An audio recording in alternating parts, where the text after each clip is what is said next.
Caldera Hawklight was once a noble warrior, a paladin of Stendarr, known throughout High Rock for her righteousness and valor. Born to a family of devout worshippers of the divines, she was raised to uphold justice and protect the innocent. As a young knight, she led a contingent of warriors in service to the local temples, crusading against necromancers and Daedric worshippers who threatened the peaceful cities and countryside. Her skill with the blade was unmatched, and her faith in Stendarr was unwavering. However, Caldera's pride became her undoing. During a skirmish against a powerful Daedric cult, her unit was ambushed, and many of her companions perished. In her desperation, she prayed for divine intervention, but no help came. Betrayed by her faith and filled with fury, she turned to the very forces she had sworn to destroy. Under the cloak of darkness, she made a pact with a powerful Daedric entity, gaining immense power at the cost of her soul. With this newfound strength, she annihilated her enemies, but the victory was hollow. She became a fallen paladin, exiled from her order, and reviled by those she had once protected. As her powers grew, so did her thirst for domination. She led bands of brigands and mercenaries, growing infamous across High Rock for her cruelty and lust for power. The people whispered her name in fear, no longer the savior of the weak, but their oppressor.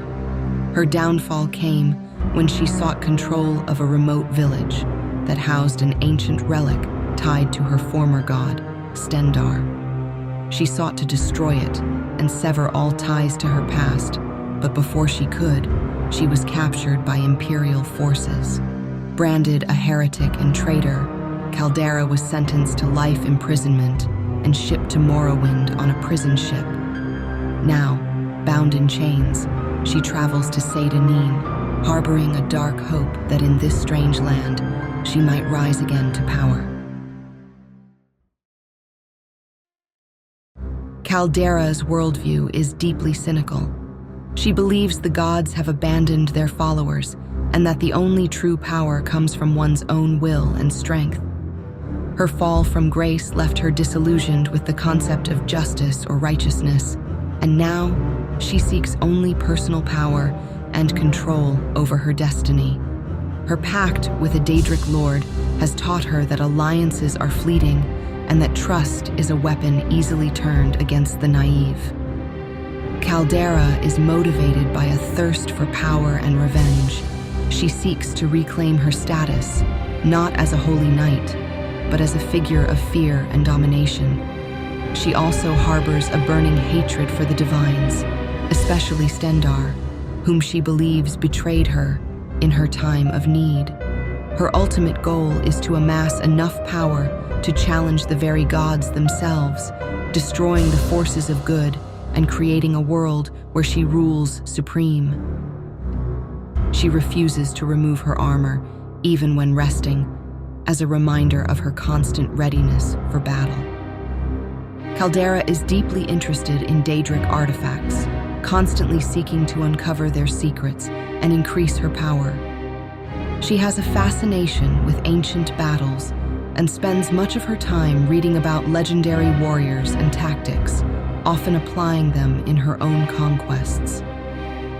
Caldera takes a peculiar interest in magical traps, enjoying the challenge of disarming or reconfiguring them to her advantage.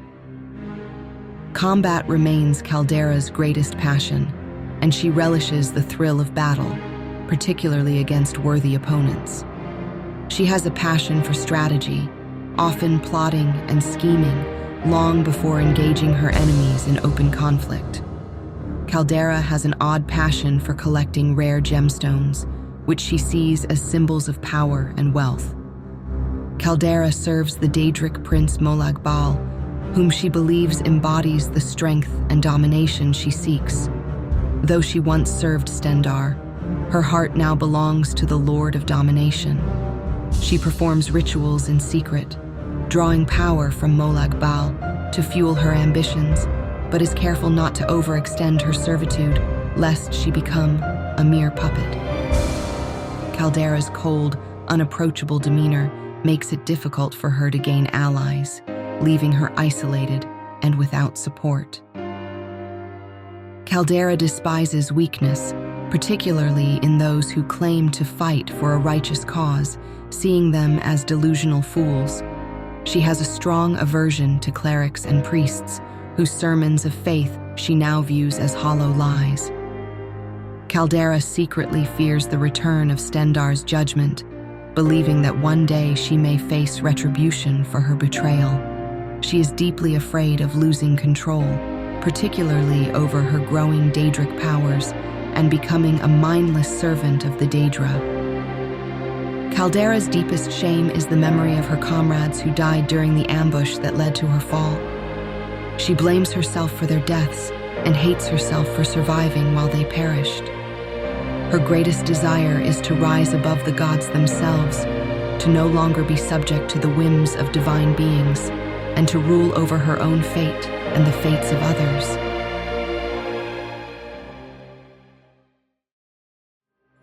The seas are calm today, unnervingly so. Morrowind, the land of ash and prophecy, a fitting place for my rebirth. I have been cast out by the divines, but I will rise again, stronger, darker, and unbound by the chains of mercy. Let them think they've won. Let them believe I am broken. They will see soon enough what power truly looks like. Seda Neen will be the first step in my return to glory. From there, the world. The air here smells of rot. Fitting, really. This place reeks of decay, just like the crumbling remnants of my former life.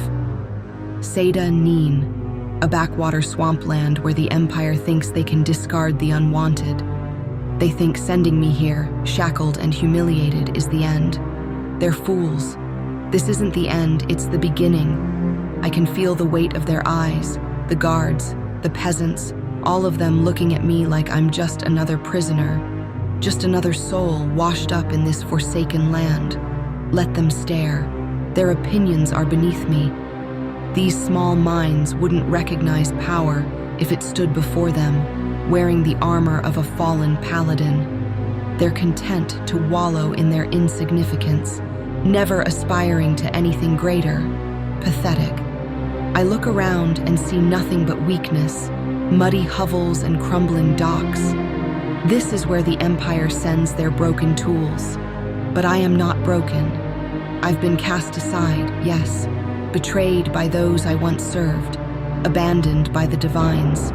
But I have risen before, and I will rise again. The Daedra's power pulses within me, a reminder that I no longer answer to gods of mercy. My strength comes from darker places now, places these fools could never fathom. This land of prophecy and ash, it will be mine. I can feel the whispers of Molag Bal in the wind, promising me power, promising me vengeance. The tower watches over me, and I will climb higher than they ever dreamed.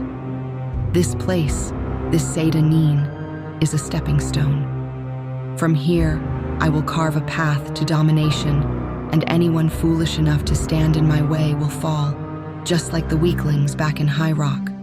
The guards lead me off the ship, their hands firm on my arms, as if they think their strength can hold me.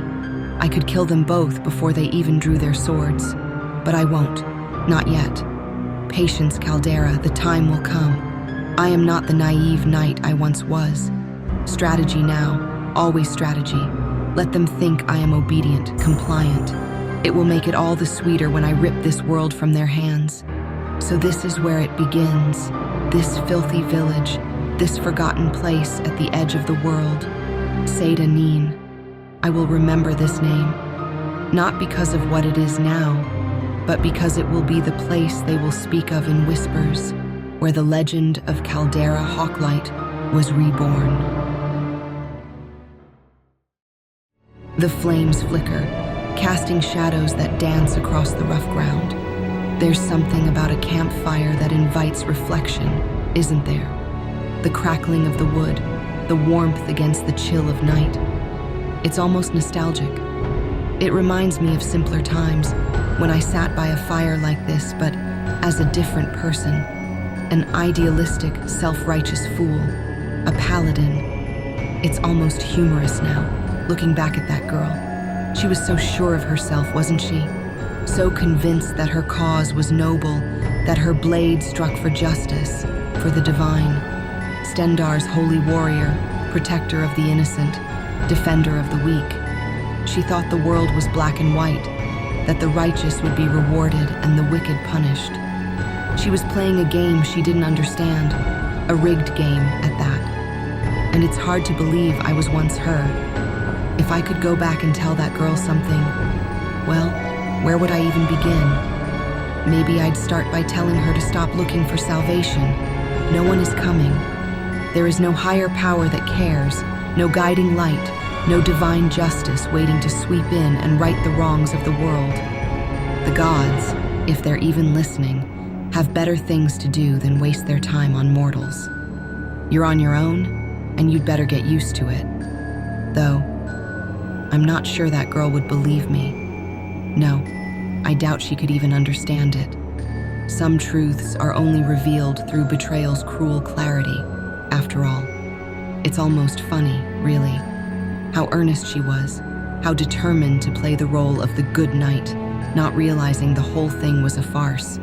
The world isn't a storybook where the virtuous win and the wicked are defeated.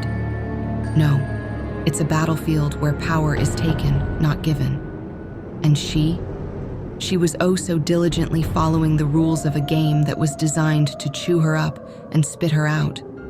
I remember how she truly believed that working hard, doing the right thing, would lead to some grand reward. That if she just held to her faith, kept her sword true, that some higher power would see it and protect her, save her. She was waiting for something that was never coming. It's almost painful to think of how naive she was, how blind. The truth is, nothing comes from earnest work. No one is going to save you, least of all the divines. The world is what you make of it, and if you're not the one taking charge, someone else will. Power is seized, not bestowed. It's won through strategy, through understanding how the game is played, and rigging it in your favor. That girl thought she was fighting for justice. She didn't realize that justice is just a mask people wear to cover their hunger for power. And now I know better. I've thrown those girlish fantasies of idealism into the fire and watched them burn. The only truth is this: you shape the world, or the world shapes you. You take what you want, or you're left with nothing. I'm no longer the girl who once believed in gods and causes. I'm a woman who knows how to play the game, and I intend to win. It's strange, really, how distant that girl feels now. She was me once, but sitting here by the fire, staring into the flames, it's hard to remember how it felt to have that kind of blind faith, to truly believe that right and wrong were simple, and that by doing what was right, you'd be protected, safe. Gods, what a fool I was. There's a cruel humor in that, isn't there? That the girl who swore to protect others couldn't even see how vulnerable she was herself. And yet, it's not anger I feel now thinking back. It's something colder. Amusement, maybe. If I could look her in the eyes, that younger version of me, I'd laugh. Not out of cruelty, but out of pity. What would I say to her? I'd tell her that ideals are just chains you let the world wrap around your wrists, all the while thinking they're a shield. That righteousness blinds you more than any darkness ever could. And that the sooner you understand the world isn't fair, was never going to be, the sooner you can start shaping it into something that works for you. She thought the world would reward her for following the rules. The irony is, the only ones who get ahead are the ones willing to break them, the ones who take what they want and leave the rest groveling in the dust. If I'd known that back then, well, maybe I wouldn't have wasted so many years chasing shadows. But I suppose you don't learn that kind of lesson from words. You learn it from pain, from betrayal, from the taste of defeat, from realizing the ones you trust will cut you down the moment you become inconvenient. That girl I was would probably look at me now with horror, or maybe pity, thinking I've strayed from the path of the righteous. She'd see me as lost, fallen, broken. But what she wouldn't understand is that I'm more whole now than I ever was. I don't need to be saved. I save myself. I don't need the God's approval. I take what's mine. And that's the greatest truth of all, isn't it? The world is what you make of it, and if you're not the one taking charge, someone else will. Every opportunity, every piece of power, every advantage, it's out there for the taking. And those still clinging to their ideals, their faith, they'll never see it coming when I take it from them. Because while they're waiting for some divine hand to guide them, I'm already moving, already shaping my own destiny. I've thrown the weight of that old self into the fire, just like the kindling here. What rises from the ashes is someone stronger, someone who understands that power isn't earned by being good. It's seized by being willing to do whatever it takes. I am not that girl anymore. I've outgrown her, outsmarted her. And as for the gods, let them watch. I don't need their mercy, only their fear. I am not the woman I was when I first arrived in this miserable swamp. Satanine is already a distant memory, and every step I take now is a step toward reclaiming my power. The fools who once looked down on me, the weak who dismissed me as a broken knight, will soon know my name. It took cunning and patience, two things I have in abundance. But now, armed and armored, I can feel my destiny wrapping around me like a cloak. I am no longer just surviving, I am rising. This is only the beginning, but already I can see the shape of my own glory taking form. The gods, the divines, they may have cast me aside, but they will tremble when I have become unstoppable. There are whispers already, and soon my name will travel farther. I am no longer just the disgraced knight or the fallen paladin.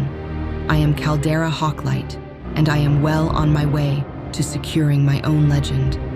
This world will know my name.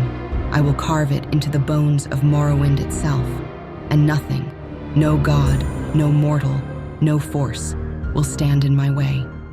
With every battle I grow stronger. With every enemy I cut down, my power grows. Glory is not given, it is earned through blood, through fire, through will.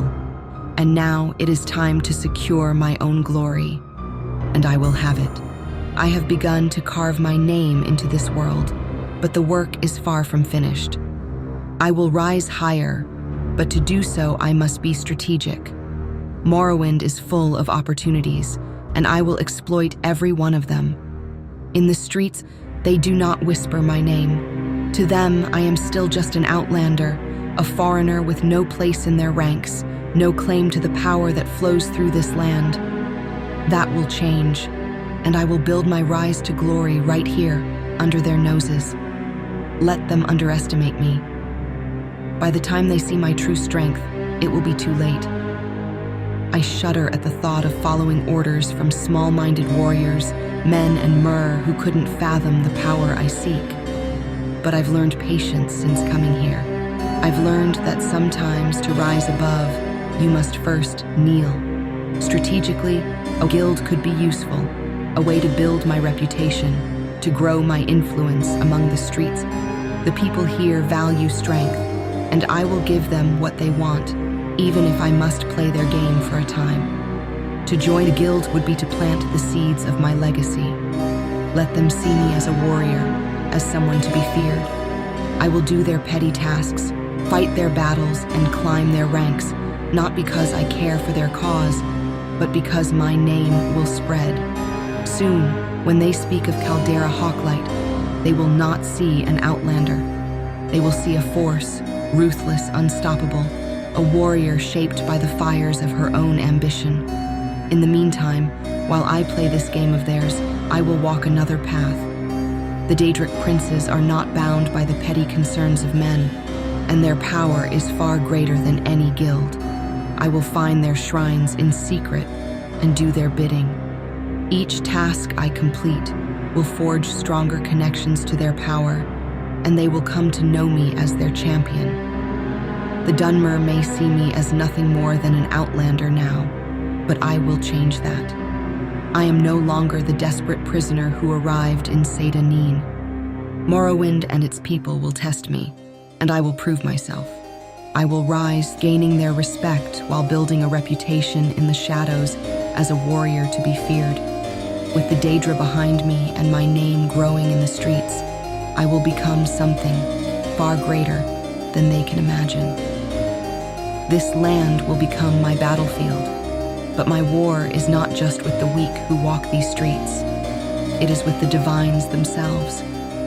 I will burn this world with the power of the Daedra behind me, and when the time comes, all of Morrowind shall know the heat of my wrath. Like my namesake, I will erupt like a caldera, violent, unstoppable, and consuming all in my path. The heat of my wrath will spread across Morrowind, and every soul in this forsaken land will feel the burn of my rise to power.